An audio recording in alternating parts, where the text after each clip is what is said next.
Qu'est-ce que la procrastination? Comment est-ce qu'elle t'empêche d'avancer dans ton écriture et surtout, comment arriver à la surmonter? Bonjour, je suis Christophe du blog tissezsonroman.com et aujourd'hui, nous allons essayer de nous attaquer à un des fléaux de la planète écriture.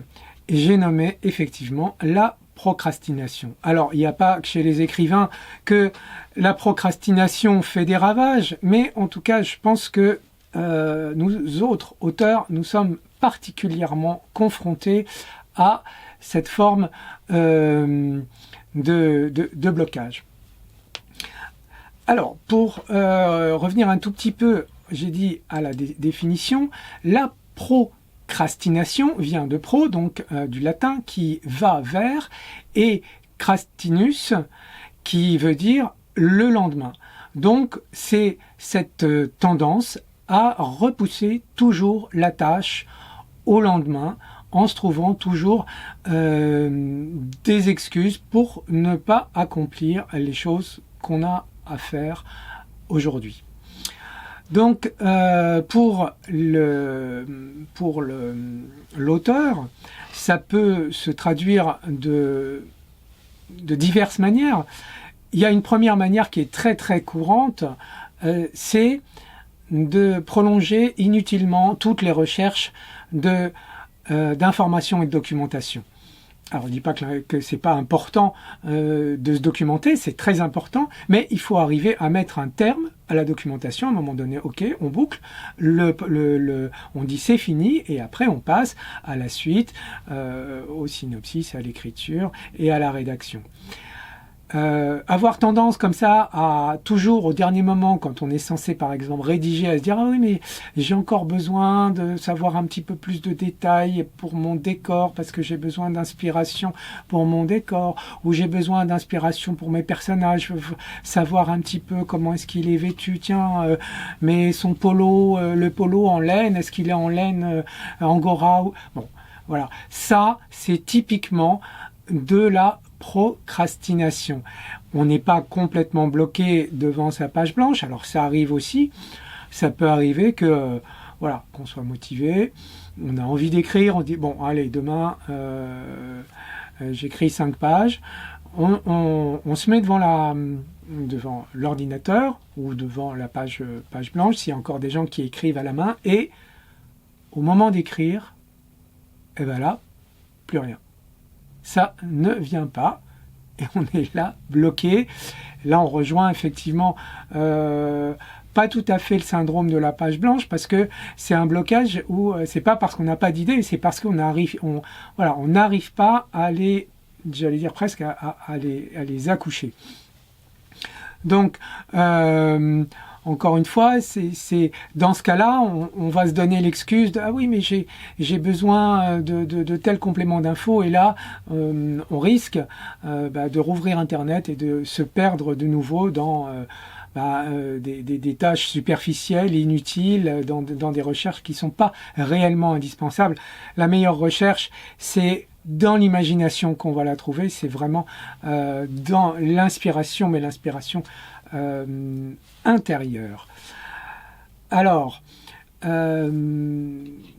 donc ça vient de fait d'un manque de concentration, d'un manque d'attention sur ce qu'on est en train de faire. Et on peut donc, les conséquences aussi, c'est qu'on va repousser des deadlines fixes, on va manquer des rendez-vous, ou on va se sentir complètement submergé par les tâches à venir et par l'ampleur de la tâche qui nous reste à faire. Alors, pour aborder un tout petit peu les causes de la procrastination, les causes de la procrastination, décidément, c'est pas facile, sont diverses et variées. Je dirais que la procrastination est plus un symptôme qu'une cause proprement dite. C'est-à-dire, les causes peuvent être diverses. On y reviendra sur certaines causes parce qu'on rentrera un peu plus dans le détail, par exemple du syndrome de l'imposteur, qui fait qu'on n'a pas confiance en soi et qu'on ne se sent pas légitime, ça peut être la peur de l'échec, c'est un peu lié au syndrome de l'imposteur, mais voilà, on a peur de pas y arriver, ou on a peur, la peur de la réussite aussi qui arrive. Donc on a ces peurs-là. Donc le perfectionnisme aussi qui va nous pousser ça c'est une autre forme de procrastination qui va nous pousser à refaire sans cesse des corrections, des révisions et vouloir améliorer son style, vouloir améliorer tel détail, au point que finalement on n'arrive pas à terminer, et ça par exemple une version où mettre fin à un moment donné à l'écriture proprement dite. Ça c'est aussi une forme de procrastination.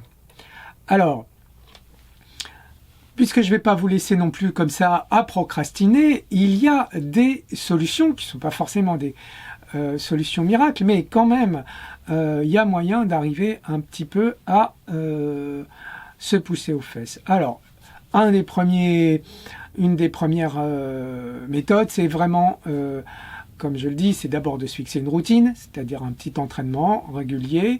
Avant de se mettre à écrire, on écrit par exemple un journal intime, et puis donc on a déjà écrit quelques pages et on a déjà lancé la machine. Et ensuite, on se fixe un objectif. Il faut se fixer un objectif par jour, mais après aussi un objectif un peu plus loin, tous les 15 jours, un mois, dire bon voilà, dans le mois il faut que j'écrive, je sais pas, 150 pages par exemple. Et donc essayer de s'y tenir autant qu'on peut,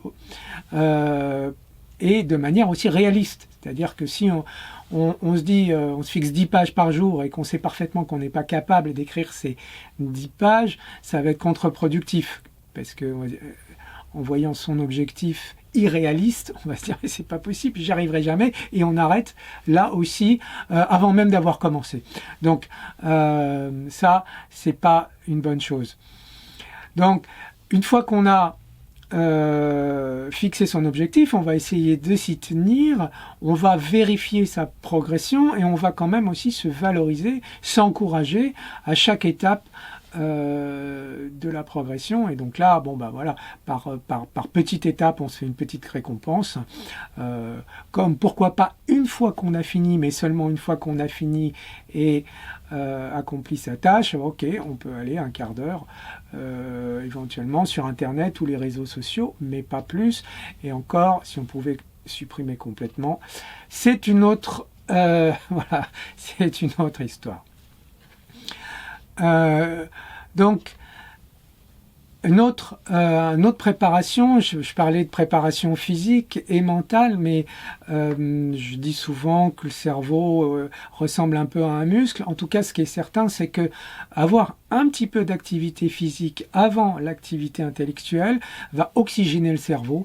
Donc 20 minutes, une demi-heure de sport, même intensif, va, et ça c'est prouvé, va dynamiser la production intellectuelle. Et ensuite, voilà, à force de se concentrer, c'est aussi une habitude. C'est pour ça que c'est important de créer une routine. J'espère que ces conseils te seront utiles. Si ça t'a plu, si ça te parle, n'oublie pas de mettre un pouce, ça aide au référencement, et de t'abonner aussi, évidemment, comme ça tu seras averti de chaque nouvelle vidéo. Et je te dis à bientôt pour de nouveaux conseils sur cette chaîne. Au revoir, merci.